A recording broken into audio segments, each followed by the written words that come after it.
যে জয়েন করেছেন সেও নিশ্চয়ই একটা মানে উত্তপ্ত হয়ে গিয়েই করেছে।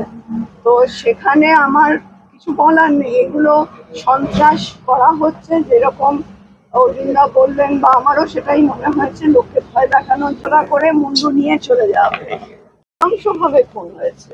রক্তটা রয়েছে দু জায়গায়, যেখানে লোকে বুঝে যাবে যে কিভাবে হয়েছে, এবং শুধু ওই দোকানটাই খোলা রাখতে বলেছে। হ্যাঁ, দাবি করতেই পারেন, কারণ সৃষ্টি হচ্ছে, কিন্তু এটা আমার মনে হয় না ভয়ের কারণ আছে। তোমাদের এটা কাজেই তোমাদেরও সেখানে মানে একটু এগিয়ে আসতে হবে বা জোর দেখাতে হবে। এই মুহূর্তে তাদের নিরাপত্তার ব্যবস্থা করবে। হ্যাঁ, আমরা তো নিশ্চয়ই, আমি এক্ষুনি যেটা বললাম একজন নেতৃত্বের সঙ্গে ডেফিনেটলি কথা। তৃণমূল সিপিএম ছেড়ে It's too early to say this, but হ্যাঁ, এবারে বুথে ছিল, ভোটের সময় ছিল, তো সেটা একটা মানে প্রতিশোধের ব্যাপার। নাহলে সে মুন্ডু নিয়ে চলে যাবে, যদি আমি খুন করি আমি রেখে দিয়ে চলে যাবো, আমি মুন্ডু নিয়ে যাচ্ছি, মানে এটা কি সাংঘাতিক পারভার্সন আজকের দিনে করতে পারে আমি না দেখলে মনে হচ্ছে। প্ল্যান করা, আর ওই দোকানটাই খোলা রাখো, তাহলে তো এটা সবাই জানতো আগে। মৃতের পরিবার দাদা দাবি করছে যে এখানে রাজ্য পুলিশের সহযোগিতায় এই খুন। আমিও তো তাই বললাম, আমিও তাই বুঝলাম যে অন্য দোকান সব বন্ধ থাক, এবং সেখান থেকেই 10-12 জন পেছন থেকে এসে গুলি করেছে। দেখতেই পাচ্ছেন কালীগঞ্জ থানা অন্তর্গত পচাচাঁদপুর গ্রামে গত দুদিন আগে যে হাফিজুল শেখ নিহত হয়েছিলেন দুষ্কৃতীদের হাতে, তারই সেই জায়গায় সেন্ট্রাল ফোর্স ডিউটি দিচ্ছেন, এবং এখানে কৃষ্ণনগরের বিজেপি প্রার্থী অমৃতা রায় এসছেন, এবং অর্জুন বিশ্বাস বিজেপির পক্ষ থেকে এসছেন।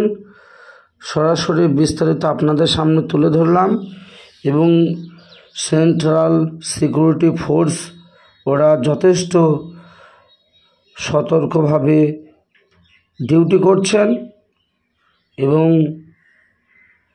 ওয়েস্ট বেঙ্গল পুলিশও সঙ্গে রয়েছেন। আপনাদের সরাসরি ভিডিওটি তুলে ধরার চেষ্টা করছি, দেখতেই পাচ্ছেন। এবং এই যে হাফিজুল শেখ গত দুদিন আগে এই সুকু মেম্বারের চায়ের দোকানের কাছেই কিন্তু দুষ্কৃতীদের হাতে নিহত হন। সেই জায়গাতেই কিন্তু এই যে অর্জুন বিশ্বাস আসছেন, দেখতেই পেলেন, ঘোরাঘুরি করছেন, এবং সঙ্গে রয়েছেন বগা এবং সিকিউরিটি ফোর্স এবং আরও বিভিন্ন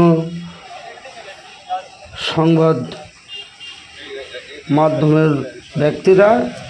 সরাসরি সেটা আপনাদের সামনে তুলে ধরার চেষ্টা করছি, এবং এই যে কিভাবে ঘটনাটা ঘটলো সেই বিষয়টা নিয়ে কি তদন্ত চাইছে, কি শাস্তি চাইছে, সেটা সরাসরি আপনাদের সামনে তুলে ধরার চেষ্টা করছে। দেখতেই পাচ্ছেন অর্জুন বিশ্বাস কথা বলছেন। বড়বাবু দায়ী, এটা কিভাবে আপনি দেখেন? এটা কালকে আমার এখানে এসে যেটা মনে হয়েছে যে হাফিজুল এবং তার দাদা আমাদের যে বগা জয়নুদ্দিন মোল্লা কিছুদিন আগে বিজেপিতে জয়েন করেছে, অন্য রাজনৈতিক দলের সঙ্গে তারা ছিল। তা মোদিজির আদর্শে অনুপ্রাণিত হয়ে তারা বিজেপিতে জয়েন করার পরে এবার যে লোকসভা নির্বাচনে ভারতীয় জনতা পার্টির পক্ষে তারা ভোট করছে। আজকে তারপরে গতকাল যেটা খুন হলো হাফিজুল, আজকে এরাও অন্য রাজনৈতিক দলের সঙ্গে ছিল, কিন্তু এই নির্বাচনটা তারা বিজেপির হাত ধরে বিজেপির ভোটটা করেছে বলে আজকে যে সন্ত্রাসের কবলে তারা পড়েছে। এই যে পশ্চিমবঙ্গে পুলিশ প্রশাসন যেভাবে দলদাসে পরিণত হয়েছে, এবং একটা রাজনৈতিক দলের একদম ক্যাডার ভিত্তিক যে কাজ তারা করছে। আমি এখানকার যে দেবগ্রাম থানার যিনি ফাঁড়ি ইনচার্জ আছে সুপ্রভাত বাবু আছেন, উনার নাম করে এনারা বলছে। আধ ঘন্টা আগে এখানে এসেছিলেন, এসে এই দোকানটাকে বন্ধ করার কথা বলেছেন এবং এদের হুমকি দেওয়া হয়েছিল কিছুদিন আগে যে উনি এই ভোটের পরে দেখে নেবে, আর তার ফল হিসাবে আজকে এই ঘটনা ঘটছে।